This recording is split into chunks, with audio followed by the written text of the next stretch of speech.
नीतीश कुमार जी, आपका पूरा system fail हो चुका है। हमारा तो मानना है कि आप पूरे राज्य के मुख्यमंत्री नहीं हैं, आप केवल नालंदा के मुख्यमंत्री हैं। दरोगा हो, सिपाही हो, नर्सेज हो और कई नौकरियां हैं, आप निकाल करके देख लीजिए। आधा से ज्यादा नालंदा जिला के नौकरियां देते हैं, वो भी एक समुदाय के, हम जात के नाम बताना नहीं चाहते। नीतीश कुमार जी का उम्र हो चुका है, मानसिक रूप से विकलित हो चुके हैं, उनको स्मरण शक्ति खत्म हो गया है। विधानसभा में महिलाओं के बारे में उन्होंने जो टिप्पणी किया था, ये हम मन से कहना नहीं चाहते, लेकिन हाल के दिनों में मुख्यमंत्री नीतीश कुमार ने कहा था कि महिला पहले कपड़ा पहनती थी। बताइए, एक मुख्यमंत्री का बयान हो सकता है? मुख्यमंत्री जी, जिस वर्गों के खिलाफ हमारे पुरखे कर्पूरी ठाकुर, लालू यादव, जगदोई बाबू ने गोलियों से शहीद हो गए, जिनके खिलाफ हमारी वर्षों से लड़ाई चल रही है, आप सत्ता के लोभ में वैसे लोगों के चरण स्पर्श करके बिहार में सत्ता चला रहे हैं। ये सब लोग देख रहा है, आप बिहार के तीसरी नंबर पार्टी है। अगर बिहार में आपको काम करने की बात करते हैं, अपने को विकास की बात करते हैं, तो बिहार का तीसरी नंबर पार्टी क्यों है? इसलिए आपको अगर थोड़ा भी नैतिकता आपके अंदर दाएं और बाएं और एक बूंद भी बचा हुआ है, तो आपको मुख्यमंत्री के कुर्सी पर रहने का कोई नैतिक अधिकार नहीं बनता है। मुख्यमंत्री जनता ने आपको खारिज कर दिया है, और आप पहाड़ से भी ज्यादा भारी बिहार के जनता को लग रहे माता बहनें हमारे सुरक्षित नहीं है। हमने मांग किया है और हमारे पार्टी ने मांग किया कि देश के अंदर जातीय जनगणना कराओ और उसके आधार पर आकलन करो कि कौन आदमी गरीब है, कौन भीख मांग रहा है, कौन सड़क पर है, सब्जी बेच रहा, फुटपाथ पर, स्टेशन पर रह रहा, वैसे जातियों को सर्वे कराओ और राज्य में विशेष अवसर देकर के खजाना पर उसका भी हक है, उस पर विशेष बजट बना करके उसको गरीबी कैसे दूर हो, उसको बाल बच्चों को कैसे पढ़ाई लिखाई हो, उसको रहने का स्वच्छ पानी कैसे मिले, इस बुनियाद के लिए संविधान बना था। लेकिन हाशिए पर हजारों वर्षों के बाद भी एक बड़े तबके हाशिए पर है, जिसको कोई देखने वाला नहीं है। बाबा साहब ने जो संविधान में हक दिया है, गरीबों के हाथ में जो ताकत दिया है वोट देने के लिए, वो भी भारतीय जनता पार्टी के नेता खत्म करना चाहता है। इसलिए सजग रहने की जरूरत है। अगर गरीबों के हाथ में ताकत नहीं मिलता तो बड़े बड़े नेता फॉर्च्यूनर से गरीबों के झोपड़ियों में जिसका शरीर महकता हो उसके हाथ जोड़ के वोट नहीं मांगना जाता। अगर संविधान खत्म हो जाता तो एक जाति का आदमी एमपी और एमएलए बनता, दूसरे जाति को बनने नहीं देता। बिहार सामंती राज है, मुट्ठी भर लोगों को शासन पर, प्रशासन पर, शिक्षा पर, संपत्ति पर, धन पर, दौलत पर, कोर्ट पर, कचहरी पर हजारों वर्षों से कब्जा बना हुआ है। बिहार में जो गरीबों की बात करेगा, पिछड़ों की बात करेगा, उसको बड़ी से बड़ी कुर्बानी देना पड़ेगा और बड़ी कुर्बानी से गुजरना पड़ेगा। भारत का इतिहास गवाह है। एकलव को अंगूठा काटा गया, शंभू को गर्दन काटा गया, कर्पूरी ठाकुर ने गरीबों की बात किया, इतनी गंदी गंदी गालियां दिया, हम मन से शेयर नहीं कर सकते हैं। जगदे बाबू हमारे पुरखे थे, कहे 100 में 90 शोषित है, 90 भाग हमारा है, तो मंचों पर गोलियों से ढूंढ डाला। लालू प्रसाद यादव ने गरीब बिहार के गरीबों ने जब ताकत दिया और लालू प्रसाद बिहार के मुख्यमंत्री बने, तो जो समाज के अंतिम आदमी है, जो संविधान में उसको निहित था, उसको भी मुख्यधारा में जोड़ना चाहिए, उसके लिए जब काम करने लगे, यही बिहार के मुट्ठी भर लोगों ने कहा कि लालू प्रसाद यादव जातिवाद करता है और कहा कि जंगल राज है।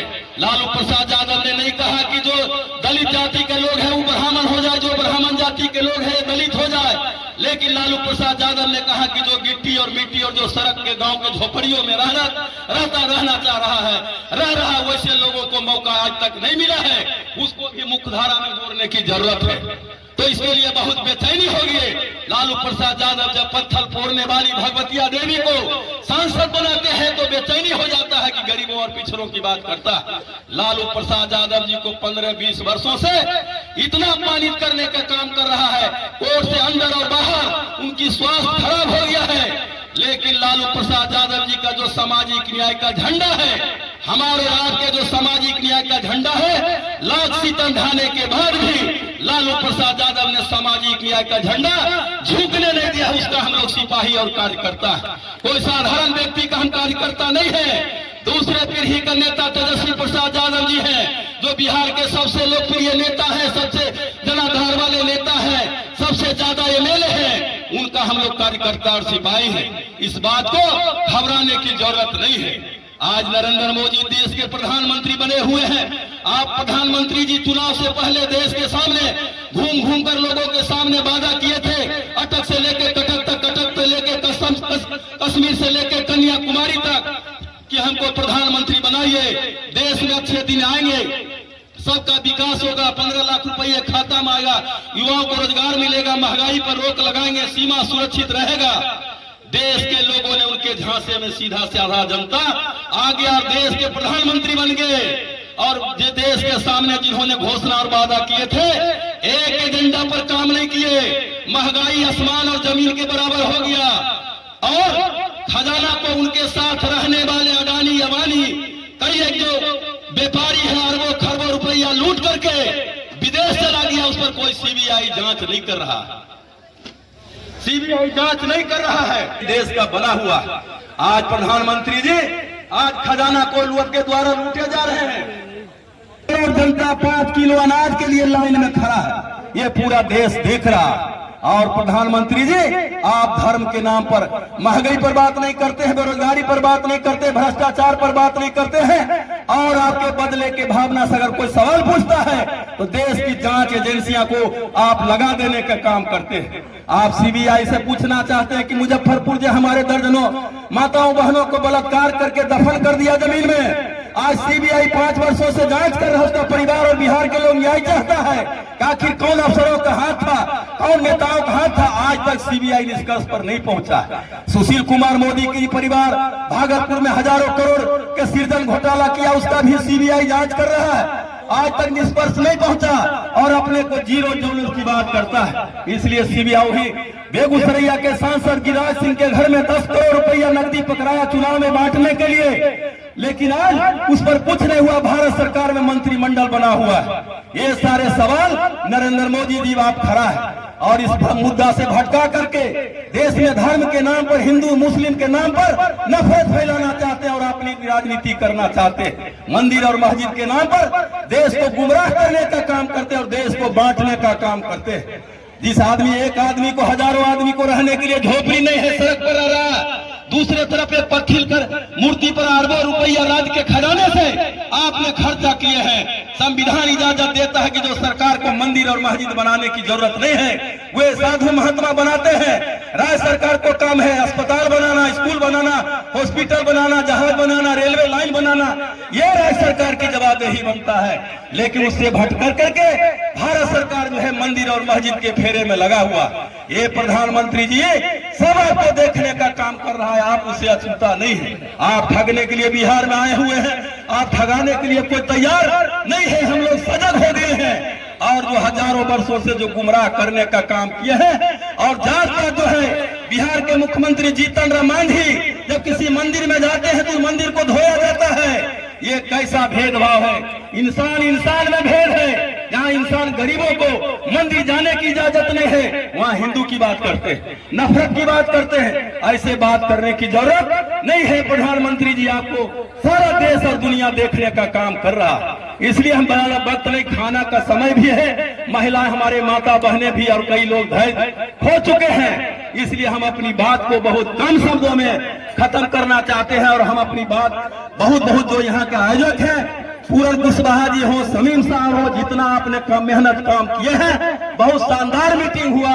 हम दिल से आभार करते हैं और पंचायती राज आपको शुभकामना देता है कि आप आगे बढ़िए, आपके साथ पूरे कदम से कदम मिला करके चलने के लिए तैयार रहेगा और आप जनता के बीच जाते रहिए, गरीबों के बीच मिलते जुलते रहिए, उसको प्रणाम करते रहिए। आप समीम साहब जी हमारे नेता तेजस्वी प्रसाद यादव बिहार में सर्वे करा रहे हैं, 3 लेयर में सर्वे करा रहे हैं कि कौन कहां से अच्छे उम्मीदवार हो सकते हैं। उसके लिए आप लगातार गरीबों के बीच में, जनता के बीच में लगातार आप जाते रहिए, उसके संपर्क में रहिए ताकि आने वाले सर्वे भी बतावे कि समीम साहब भी एक उम्मीदवार है। लोकतंत्र में जिस सभी आदमी को टिकट मांगने का अधिकार है, सभी आदमी को चुनाव लड़ने का अधिकार है, उसमें कोई रोक टोक नहीं है। इसलिए आप काम करते रहिए, और मानव जब जोर लगाता है तो पत्थर भी पानी हो जाता है।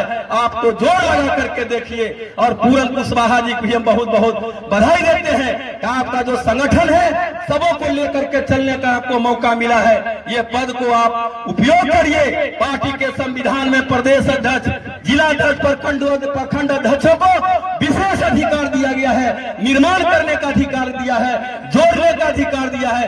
उसका आप लाभ पूरा उठाने का काम करिए। और कहता है कि सब जाट तोड़ जब पात तोड़ दिए फौज हमला बोलेगा, मांगेगा ये भीख नहीं जो चाहेगा सो ले लेगा। देखना इस धरती पर कौन वीर बलिदानी है, किसके धमनी में खून है और किसके धमनी में पानी है। इस सभी जात को लेकर को चलने की है। और बिस्मिल्लाह खां ने कहा था कि सरफरोशी की तमन्ना अब हमारे दिल में है, देखना है जोड़ कितने बाजुए कातिल में है। आप काम कर को देखिए। महेंद्र विद्यार्थी रात दिन समाज के बीच जाते रहता है। हम लोग भी पारिवारिक आदमी है, बाल बच्चे पत्नी है, लेकिन उसको छोड़ करके लगातार हम पार्टी को मजबूत करने के लिए काम करते रहते हैं। जो धरती पर आया है उसको एक दिन जाना पड़ेगा, लेकिन इतिहास उसी आदमी को बनता है जो गरीबों की बात, पिछड़ों की बात, दलितों की बात करता है, उसके हक और अधिकार की बात करता है, उसी का इतिहास बनता है। चाहे गांधी हो, लोहिया हो, जयप्रकाश हो, कर्पूरी ठाकुर हो, लालू प्रसाद यादव हो, जो समाज के लिए हमेशा समर्पित रहता है। महेंद्र विद्यार्थी भी लगातार बिहार के सरजमीन पर पार्टी को मजबूत बनाने के लिए लगातार हम संघर्ष और मेहनत करते रहते हैं। महेंद्र विद्यार्थी धरती पर रहे नहीं रहे, लेकिन महेंद्र विद्यार्थी मर भी जाएगा तो पंचायती राज का इतिहास जब भी लिखाएगा महेंद्र विद्यार्थी का नाम निश्चित रूप से लिखाएगा। इसको कोई नजरअंदाज नहीं कर सकता, उसको लिखना पड़ेगा। और बिहार के लोगों ने, आप लोग कार्यकर्ताओं ने जितना हम लोगों के प्यार, मोहब्बत, आशीर्वाद, मान और सम्मान दे दिए हैं, कोई एमएलए एमपी का नसीब नहीं है। कोई एमपी एमएलए एक विधानसभा है, एमपी एक लोकसभा है, लेकिन महेंद्र विद्यार्थी राज्य भर के प्रदेश अध्यक्ष हैं। आप पूरे सिस्टम को आप देखिए, लगातार सभी जिलों मेरा कार्यक्रम चलते रहता है। और इतना प्यार और मोहब्बत हमारा तो मानना है, एक जन्म नहीं 7 जन्म लेने के बाद भी हम अपने कार्यकर्ताओं को ऋण को चुकता नहीं कर सकते हैं। इसलिए अंतिम में हम एक बात को निवेदन करके अपने तख्त बदल लो, बेईमानों को राज बदल लो। और हम आपको निवेदन करने आए हैं कि तेजस्वी प्रसाद यादव जी के नेतृत्व में मजबूती से संगठन बनाइए। और हम लोग सौभाग्यशाली हैं, इस बात का गौरव है कि हमारे नेता, लोकप्रिय नेता तेजस्वी प्रसाद यादव जी हम लोग के नेता हैं और हम लोग कार्यकर्ता हैं। लेकिन जो सामाजिक न्याय का झंडा है हमारे और आपके कंधे कार्यकर्ता पर भी जवाबदेही बनता है। लालू प्रसाद यादव ने जो हमारे और आपके कंधे पर दिया है, उस झंडा को किसी भी कीमत पर, बड़ी दुनिया के बड़ी से बड़ी भी ताकत लगे, हाथी का भी ताकत लगे, सिक्का टूट जाए, झंडा नहीं झुकने पावे, इसी आशा और उम्मीद के साथ मैं अपनी बात को खत्म करते हैं। आदाब, सलाम, नमस्ते, जय हिंद।